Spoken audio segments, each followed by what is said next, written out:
It is easy for dads and sons to talk about sports, work, or the weather. But when it comes to health issues, opening up may not be so easy. For many men, health issues are kept close to the vest. Last year, the Cleveland Clinic created the Mention It campaign to find out what men really talk to each other about. Joining us now to discuss why it's important for fathers and sons to talk about health is Dr. Ryan Berglund. Doctor, why does Cleveland Clinic want men to start talking about their health?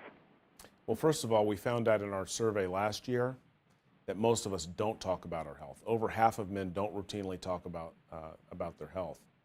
So we wanted to take a deeper dive into why this happens by looking at the relationship between fathers and father figures and their sons, because talking about health can set us on a lifetime path of reduced negative outcomes from disease. Doctor, what are a few interesting findings of the survey? Well, first of all, most of us don't talk to our fathers or father figures about health. Almost 2/3 of our respondents did not talk to their fathers routinely about that. But almost half of them wish they had and want to break that cycle with their own children. We found that the reason that men don't talk about health-related issues with their fathers or their sons is this perceived idea of manliness. You know, we want to be strong. We don't want to worry people. About 1/3 of our respondents were concerned about worrying people, and about 20% were concerned that they would be perceived as whining or complainers. What can we do to change how fathers and sons talk about their health and break the cycle of silence? First of all, we need to be comfortable with the words that are involved in speaking about health care. One of the things that we found in our survey is that men don't feel they have the appropriate words to discuss this with their son, largely because they didn't talk to their fathers about it. So using the right words. Also, we need to not be scornful about discussions about health. We found that about 20% of our respondents were concerned that their son would not be receptive to a discussion about health-related issues.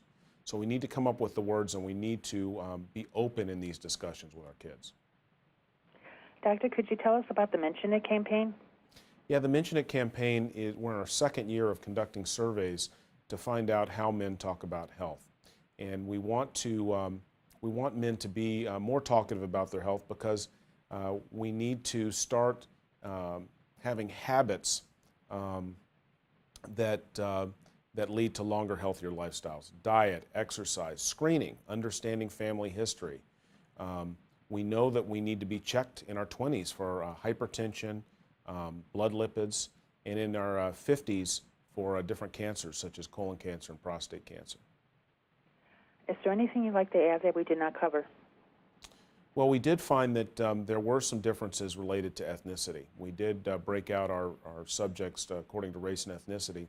African American men tended to have similar responses to our general population, but among Hispanic men, about 3/4 regretted the lack of discussion with their own father figure about health, and over half of them are trying to break this cycle of a lack of communication with their sons.